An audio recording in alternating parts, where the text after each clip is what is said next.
Hello, fellas and ladies.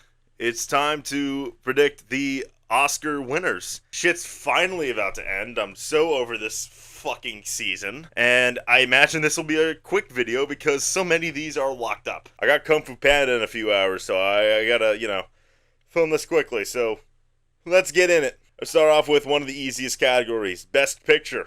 It's gonna be Oppenheimer. It's settled. It won everything. Not a single award didn't go to Oppenheimer. Globes, Oppenheimer.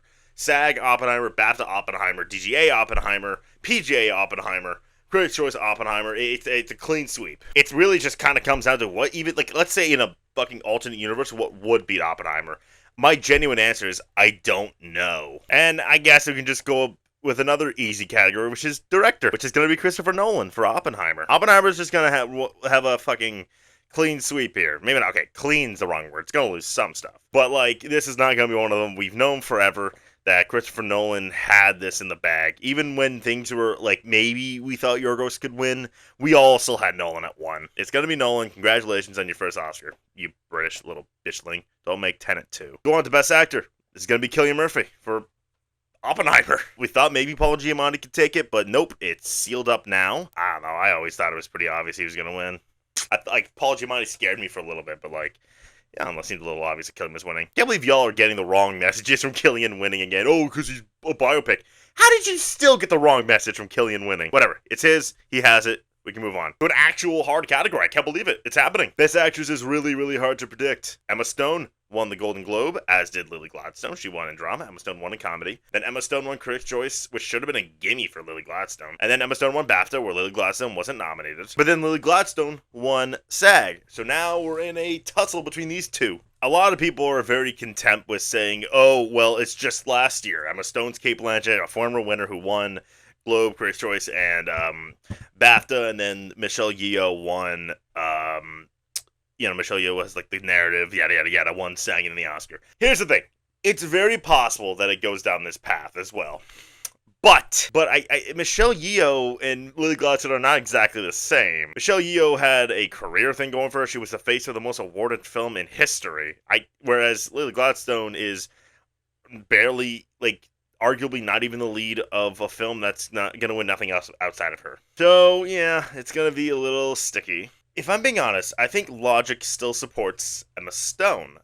And I do wonder if, the sentimentality towards Lily is an online thing. But then again, she did outright win SAG, so that's telling. Poor Things is kind of gaining steam, but, I feel like there is more of a want of an urge to award Lily the Oscar than Emma.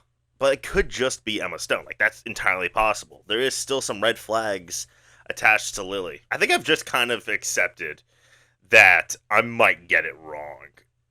There's a 50-50 chance I'm wrong here. So I'm not going to, fret too hard. A lot of people are saying, well, if Lily Gladstone was on for BAFTA, maybe she would have won. Counter argument, she wasn't fucking nominated. No shot she would have won. What the fuck are you talking about? I feel like that's, something people are just completely being dismissive of. She outright missed BAFTA.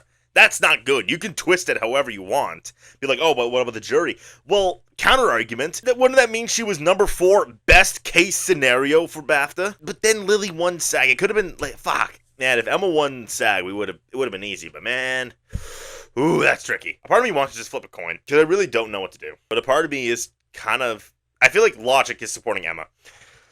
But my gut is leaning towards Lily Gladstone. I think I'm going to stay with Lily, but I'm not confident about that. But, it does feel like the wind has started blowing towards Lily.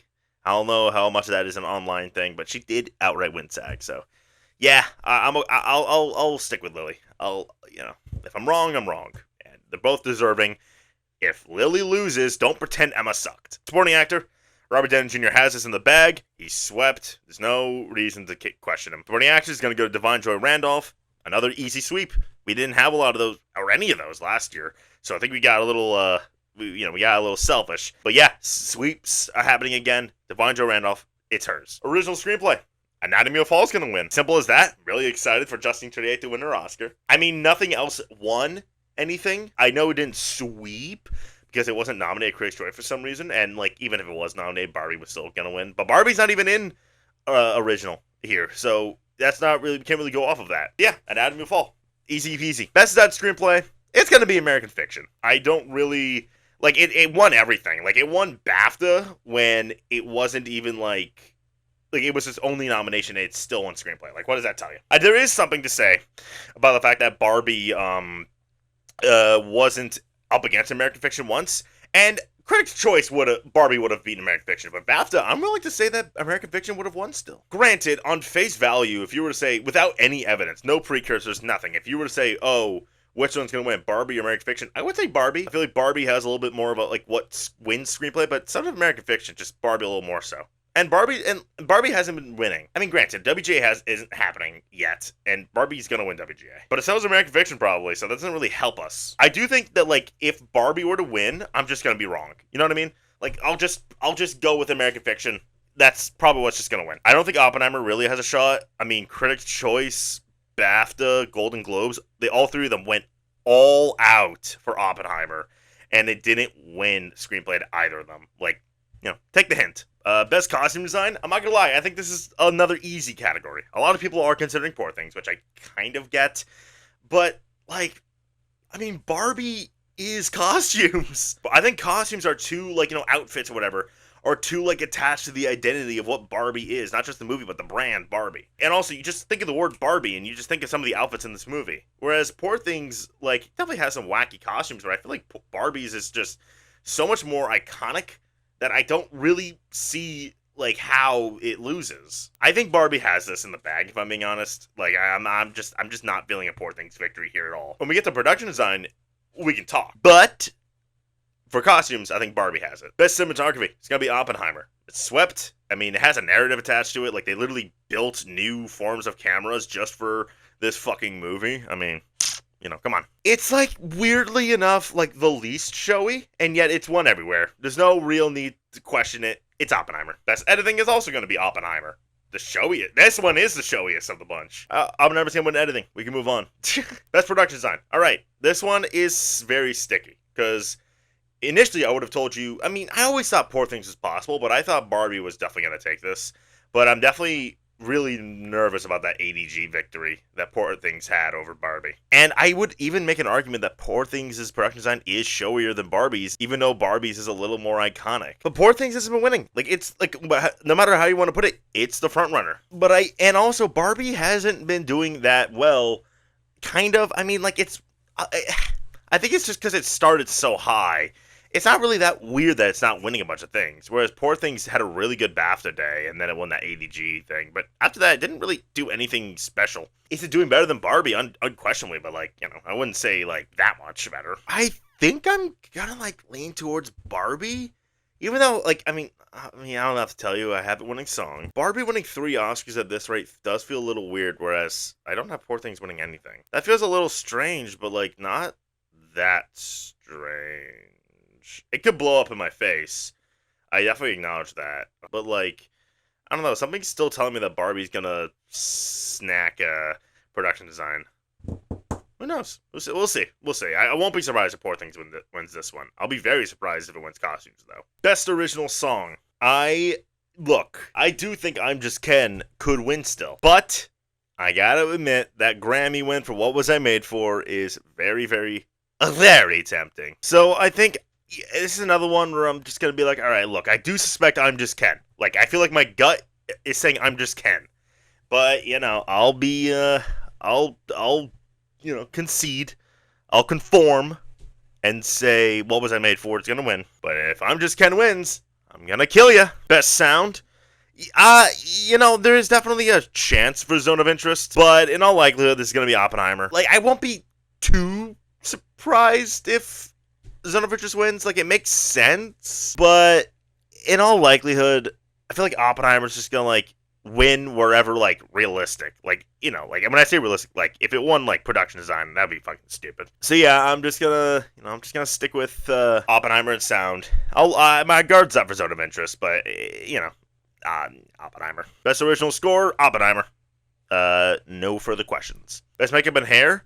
This hasn't been as easy a road for Maestro as we thought. There was definitely a shot for Poor Things, but I still think that Maestro is just going to take it easily. I feel like Maestro, it just checks too many boxes for it to actually lose. Like, it's the most makeup. I know Willem Dafoe has, like, prosthetics on, but, like, look at Bradley. I think it's Maestro. We've got the Makeup Guild stuff. Like, yeah, it'll be Maestro still, probably. Best visual effects. Okay, this is a hard one. There's been nothing consistent. Oppenheimer won Critics' Choice. Poor Things won fucking, BAFTA.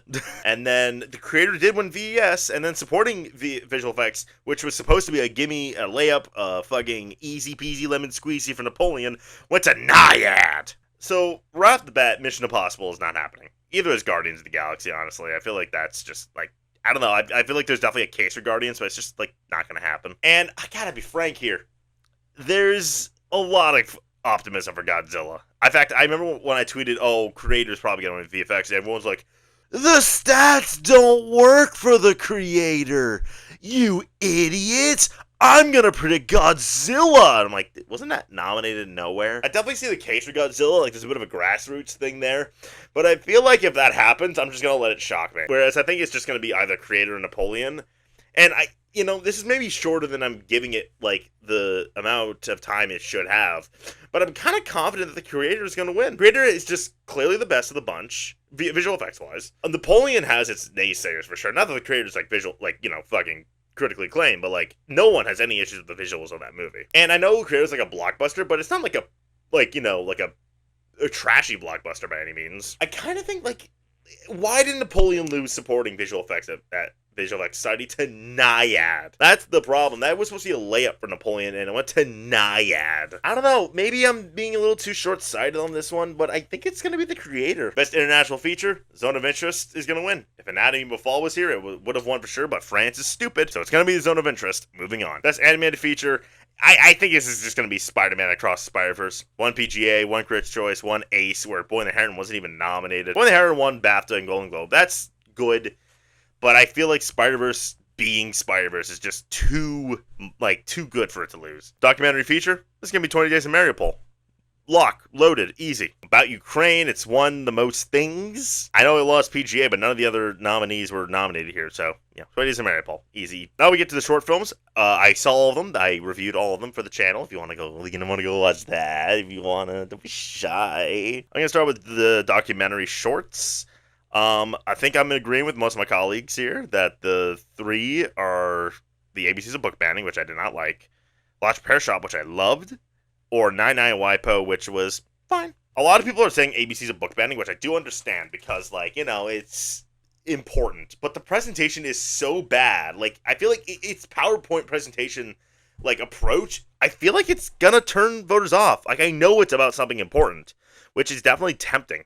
But I genuinely think, is that going to be truly enough this time? Maybe. Whereas Last Repair Shop, I think 99 WIPO is, super sweet. I think that's, the most easy to love film. But, Last Repair, maybe I'm being optimistic here. But part of me watched The Last Repair Shop and just went, why would that lose, though? I think it has the biggest platform due to it being, Searchlights on, Disney Plus and Hulu and shit. It's, very easy. Not as easy to love as 99 WIPO because it's just so goofy.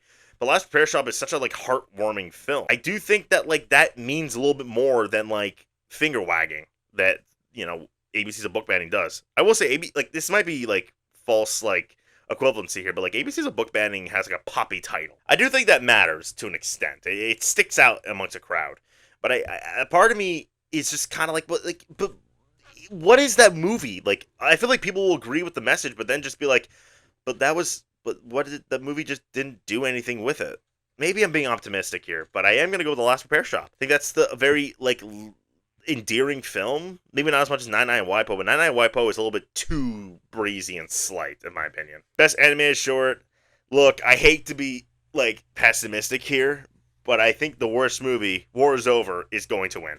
I think, unlike, I know I said, ABC's a book banning, it's just, people are not going to just go for it just because of its, messaging. Here's the problem. That movie, I'm actually optimistic is going to lose just because, who's going to get behind the presentation? Whereas the presentation of War is Over, while I don't like the plot, is a little easier to get behind. I do think the whole war is bad thing is going to, get to people, in a way. I know Gold Derby has Letter to a Pig at 1, and I feel like that's just people, seeing Holocaust in the plot description and just going off of that.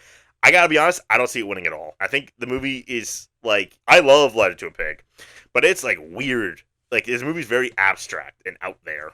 So I'm actually gonna I'm just gonna shut down Letter to a Pig. But I'm not gonna shut down his 95 Senses, which could be optimism on my part, which I definitely acknowledge, because it's my favorite and a lot of people's favorite. But that's an endearing film. Like, that's an easy film to get behind. And I'm not dismissing 95 Senses at all, but I feel like with War is Over, like, it panders so much that it just might work. And then let's end off with live action short, which is, like, ironically enough, probably the most passionate category for me. Like, there's one film I'm rooting for so hard. That movie is Red, White, and Blue, which my optimism is starting to grow a little bit. Initially, I was like, oh, it's going to be The Wonderful Story of Henry Sugar, because we give Wes Anderson his Oscar. But I've thought about it a little bit.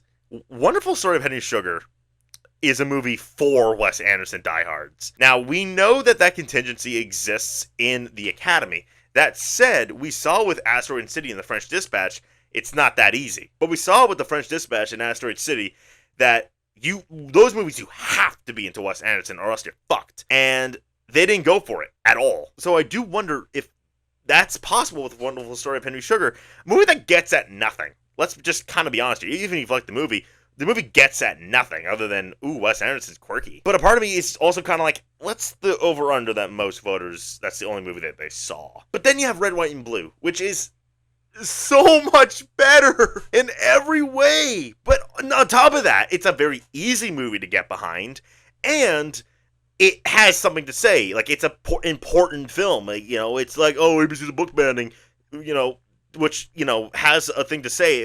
A horrible way to say it. Red, White, and Blue has something to say and says it effectively. I do think that if voters see it, they'll be really, like, drawn towards it. But then there's Wonderful Story of Henry Sugar, which I'm more positive they saw. Part of me, even though my optimism for Red, White, and Blue is actually growing, just to save myself, I'm going to go with The Wonderful Story of Henry Sugar here. Ugh, I want Red, White, and Blue to win so bad, man. You have no idea. But whatever, I'll go with Wonderful Story of Henry Sugar. If Red, White, and Blue wins, oh man, will I celebrate. Alright, that's it. I did the predictions. I'm so done with this Oscar season. I can't wait to be over with it. And on that note, like, subscribe, and share. Oh god, I'm so bored with this season, man. I'm so done. I can't wait for it to be over.